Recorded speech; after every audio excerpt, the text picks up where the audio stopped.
Ini di tahun 2022 tadi ada tanda petik, ada guru lulus tidak mendapat formasi, lulus 2021 tidak mendapat formasi. Nah, berdasarkan surat kami ke tempatnya Pak Aditya tadi, sudah disampaikan juga oleh Pak Aditya, kebutuhan untuk guru di tahun 2022 itu 758.000 dengan sekian mempertimbangkan formasi tahun lalu sebelumnya. Jadi terakumulasi 758.000. Nah, namun Bapak Ibu sekalian, sampai saat ini yang usul masuk di formasi yang diusulkan oleh Pemda baru sekitar 16,7%. Jadi belum banyak. Kalau misalkan formasi 758.000 sudah disampaikan ke Kementerian Keuangan, ini berdasarkan data dari Kemdikbud. Kemudian teman-teman Pemda mengusulkan saat ini baru mengusulkan 127.000. Padahal dana sudah dialokasikan tadi seperti yang disampaikan oleh Pak Dirjen, Pak Aditya juga. Ini ada untuk kebutuhan P3K. Nah, ini Bapak Ibu sekalian, tahun lalu 2021 mekanismenya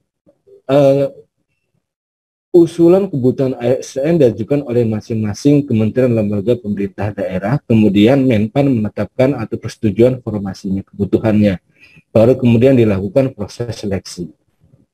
Nah, di dalam seleksi, misalkan ada Pak Budi melamar menjadi guru yang dibuka lowongan formasinya.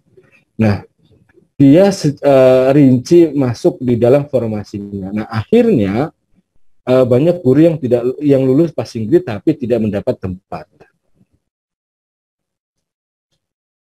Oke, makasih. Nah, kemudian Bapak Ibu sekalian, dari hasil tahun lalu itu ada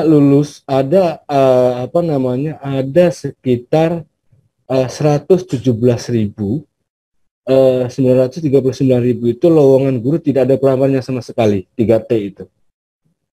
Padahal kebutuhan dari 1 juta yang diusulkan oleh Pemda 500,6 tadi juga disampaikan Bu Sri, Bu Direktur, kemudian yang lulus sekitar 239.000 dan bahkan ada yang tidak melamar. Nah, ini muncul isu untuk di penyusunan passing grade mau diturunkan supaya bisa menaikkan untuk memenuhi kebutuhan optimalisasi di formasi. Tapi nanti resikonya untuk penurunan kualitas. Artinya kalau bermain di passing grade nanti semakin turun passing grade semakin turun kualitasnya. Nah, Bapak Ibu sekalian, untuk itu di tahun 2022 belum bisa pindah slide-nya ya. Di tahun 2022 ini perlu ada rekrutmen yang berbeda. Yang pertama, penetapan kebutuhan didasarkan pada untuk guru misalnya,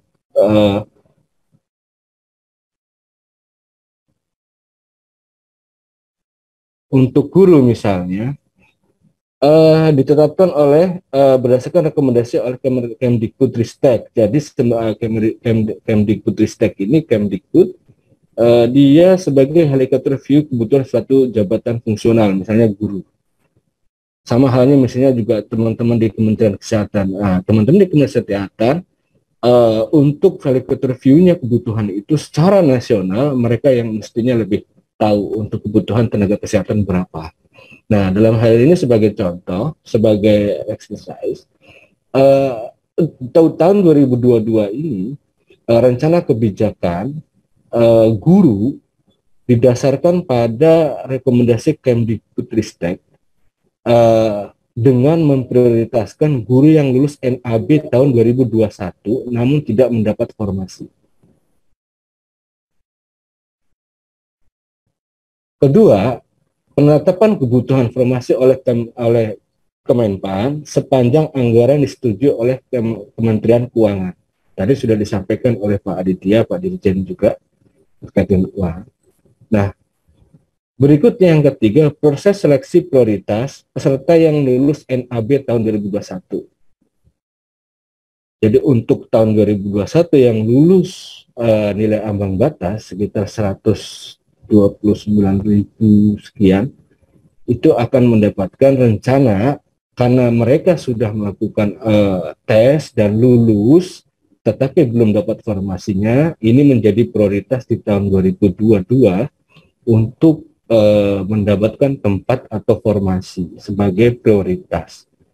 Nah, misalkan di dalam peserta kemarin yang lulus, Pak Budi misalnya, beliau sebagai guru THK 2 mengikuti seleksi 2021 dan lulus passing grade. Namun kemudian Pak Budi ini tidak mendapat formasi karena kalah bersaing dengan guru lainnya di seleksi kompetisi 2. Nah, di 2022 ini akan dialokasikan formasi untuk Pemda di sekolah Pak Budi agar Pak Budi dapat melamar di sekolahnya. Ini sedang didesain rancang, mungkin beberapa dalam waktu dekat teman-teman Kemdikbud akan berkoordinasi dengan Pemda, Bapak Ibu sekalian terkait hal ini. Kemudian berikutnya yang keempat, peserta seleksi dengan metode observasi dan background check, tetap ini seleksi kompetensi. Yang guru yang belum lulus passing grade tahun 2021, peserta umum dapat melamar sebagai PPK guru tahun 2022.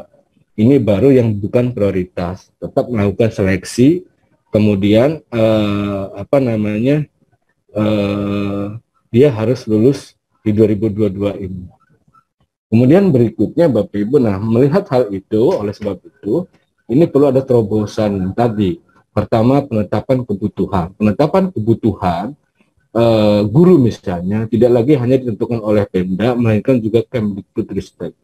Jadi artinya kami terima usulan kebutuhan itu dari Pemda dan dari Kemdikbud, nanti kami cocokkan, kami koordinasikan. Kemudian proses rekrutmen, ini prosesnya perlu dibedakan antara guru tidak tetap dengan penerimaan baru.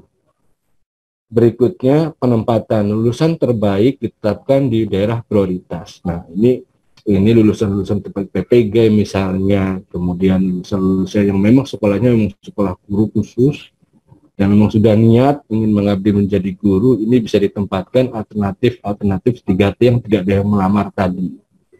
Nah, tentu terobosan 2022 ini perlu dilakukan mitigasi resiko bersama dengan teman-teman BKN, bersama dengan teman-teman di Dikbud, kemudian dan teman-teman KL lain terkait. Ini dilakukan hal-hal yang kira-kira akan terjadi yang tidak diinginkan, ini perlu diantisipasi dan lain sebagainya.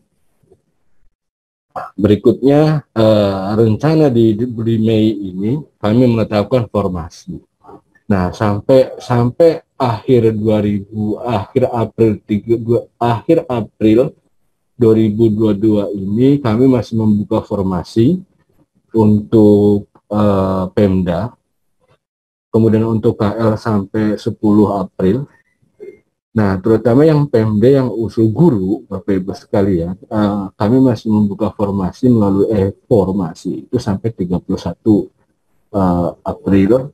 Dan kami berharap usulan yang masuk tadi disampaikan pada sebelumnya 16,7% itu bisa terpenuhi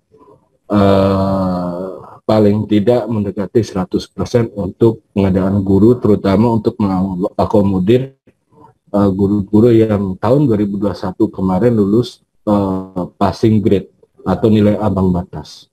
Demikian Bu Eva, Bapak Ibu sekalian, kurang lebihnya mohon maaf. Assalamualaikum warahmatullahi wabarakatuh.